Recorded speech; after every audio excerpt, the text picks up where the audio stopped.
There's now a growing number of countries that have moved away from the gender-affirming model of care that Australia uses when it comes to minors questioning their gender.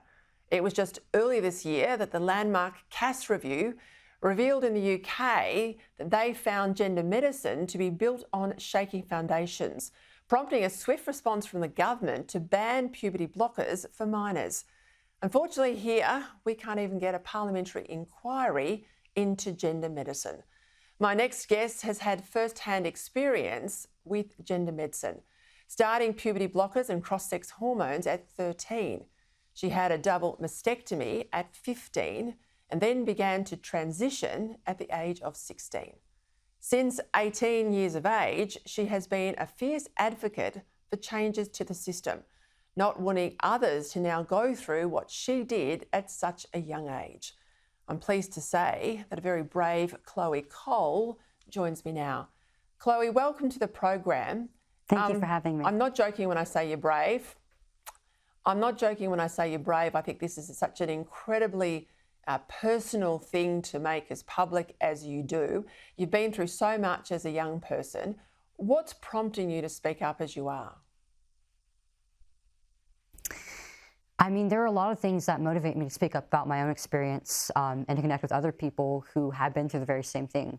And it's those very same stories of all the other people who I have met who have been through this, the young men and women and the people who have gone through this as children and their families who are suffering through this with them, have made me feel as though I have a responsibility to use my voice to help elevate theirs and to encourage them to speak out as well, to affect change and prevent our stories from repeating themselves. You're not someone who's talking about a transitioner like me from a story I've read. You have lived this experience, but you still cop criticism because you're speaking out. Has that surprised you? Not at all. I mean, the very moment that I decided to detransition, I had lost all my friends from within the transgender community. And these people viciously went after me just for talking about the grief that I was going through, the pain from the regrets and everything, every single part of the treatment. And this was well before I was speaking out publicly or involved in any sort of legislation or anything like that. This was just when I was talking about my story and trying to find help.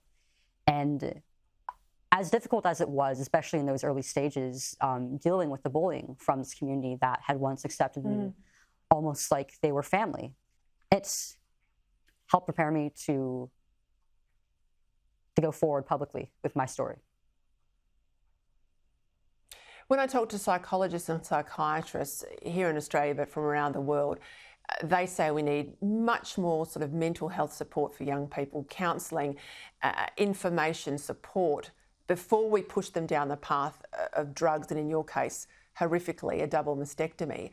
I mean, what sort of support or no support did you get? Did you end up straight away down that medical and surgical interventionist path? Would things have been different if you'd been better supported earlier rather than go down this course? Absolutely. I mean, I had a lot of red flags at every step along the way, including before I even went down any of the medical pathway. I really didn't have any issues beforehand that weren't out of the ordinary for an awkward, tomboyish adolescent girl. Although I also had some trauma around being sexually assaulted and in early puberty. And yet none of that was really questioned. These feelings that I had around, these feelings of discomfort that I had around my sex were never really questioned. And it was just accepted as a fact that I was my parents' son and that I was a transgender boy. And as I've come out of transitioning, and it's not like those feelings of discomfort have gone away, but I found that the best way for me to deal with it, to cope with it, is just to accept the way that things are. That yes, I am a woman, that there are some difficulties that come with that, but that there are also gifts that come with that as well. I think a lot of women find that too. I have to say I was a tomboy growing up, and I would hate to have been a young girl in this modern age and find that pushes me down a path that I'd regret in the case that you're regretting. I mean, we had the CAS review in the UK. I mean, I think it's been a tremendous amount of learning available to medicos right around the world. But it, I think, is really alarming in the case of Australia, where the CAS review has been dismissed, that we can't even get a parliamentary inquiry into gender medicine for young people. We are still using puberty blockers here that have been banned in countries right around the world. That is in part why you're in Australia, isn't it? To sort of, I guess, expose the community to what happens on the other side of when this goes so horribly wrong.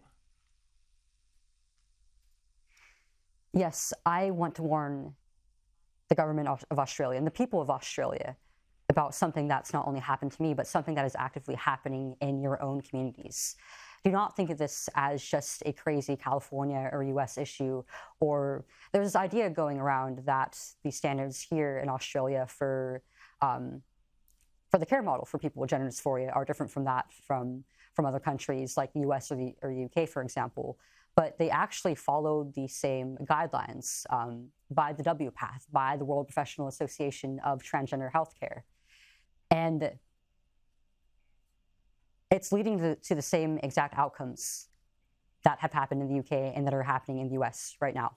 And you do not want to end up like the US is right now with what is going on with these trans-identified, with these struggling children and young men and women. I think it's a crisis for a whole generation, Chloe. I think, as I said at the top of the show, you're incredibly brave. Thank you for joining me tonight. Thank you for having me.